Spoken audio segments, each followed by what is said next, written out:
2021 yılı 2. ayının 1. günü Yaponiya Parlamenti Avam Palatası'da Uygur meselesi doğrusunda tunca qetimliq karar mutlaq köpsallık parlament azasının qo'llashi bilan resmi ma'qullikdan o'tgan edi. Mazkur karar 5. dekabr günü Yaponiya Kengesh Palatası'da ma'qullikdan o'tdi. Bu karar Uygurlarni asas qilgan millatlarning eg'ir kishilik huquq vaziyati to'g'risidagi qaror deb atalgan bo'lib, Yaponiya Avam va Kengash palatalarida Xitoyga munosabatli kishilik huquq to'g'risidagi tunji qatim ma'qullangan qaror hisoblanadi ekan. İgilişimizce Uygur ismi aniq yezilgan resmi bir qarorning Yaponiya parlamentida ovozga qo'yilishi tunji qatimliq ish bo'lib, Uygur davosida zo'r ahamiyatga ega ekan.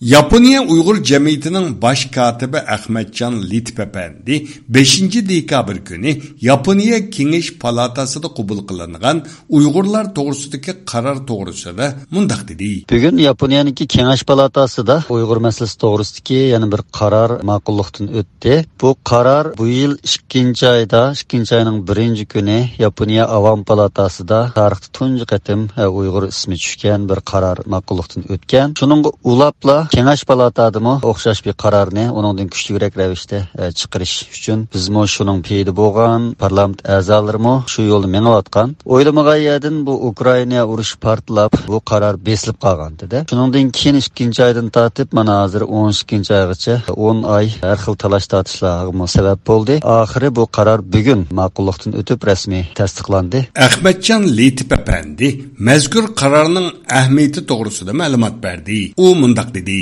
Bu qararda gerçi Uygur xalqının üstüden Xitayning yurgizayotgan bu jinoyatlarini irqiy qirg'in yoki insoniyatga qarshi jinoyat deb aniq bekitilmagan biroz siliq sipoyi atalg'ularni ishlatgan bo'lsa-mu, buning ahamiyati deb biz shunda qaraymiz. Yaponiyaningki Avam palatasi, Kengash palatasi har ikki palata shu 1 yilning ichida hozirga qadar sukut turib kelgan bu Uygur masalasiga rasmiy shaklda davlatningki parlamenti har ikki palata bununla resmi şekilde bir inkas qaytırdı. Bunun özü bir yaxşı başlanış deb biz shunday o'ylaymiz. Ahmetcan Litpepandi mazkur qarorning mazmuni to'g'risida ma'lumot berib, mundaq dedi: Bu qarorda bugungi Uygur vaziyatidan nihoyat andish qilayotganligi, bugungi Uygur vaziyatining mayli Birlashgan Davlatlar Tashkilotining dokladlarida bo'lsin, mayli 7 davlat boshliqlariga o'xshash muhim xalqaro so'rovlarda bo'lsin, davomli takrar tilga ilinayotgan andish qilishga tegishli eg'ir bir masala ekanligi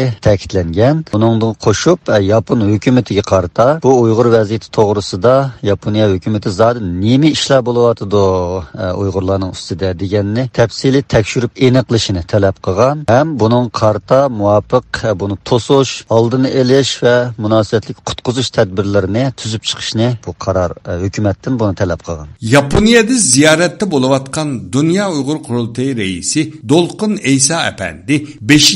dekabr günü Yaponiya muavin baş ministeri Keishi Efendi, Sanaat ministeri Takaichi Hanım ve Yaponiyadaki en çok öktücü partiyanın parlament azası bolgan Matsubara Jin Efendiler bilen uçuruşup, ulağa Uygurlarının hazırkı egir vaziyeti bilen Uygurlarının Yaponiyadan kütken talebi bayan kılıngan yazma dokulatını sungan. Dolqin Eysa Efendi Yaponiyada hakimiyet beşideki devlet erbaplarının tekçi Dünya Uygur Qurultayı heyetini qabul qilib bakmaganlığını, bu qatim özlerini qabul qilib talablariga ijobiy javob berishinin bir ilgirlash ekanligini ilgiri surdi. Bu qadimki ziyoratimizning farq tarafi demak Yaponiyada bugun adolat va iqtisodiyot ministri bilan va Yaponiyaningki bosh ministrining bosh maslahatchisi va muavin bosh ministri bilan ko'rishib, bizning yozma talablarimizni, kutganlarimizni, konkret talablarimizni o'tirib qo'ydik. Masalan, Yaponiyaning xalqaro jamoatchilikda Birleşken Devletler Teşkilatı'nın a'zosi bo'lib nimalarni qila oladi va Yaponiya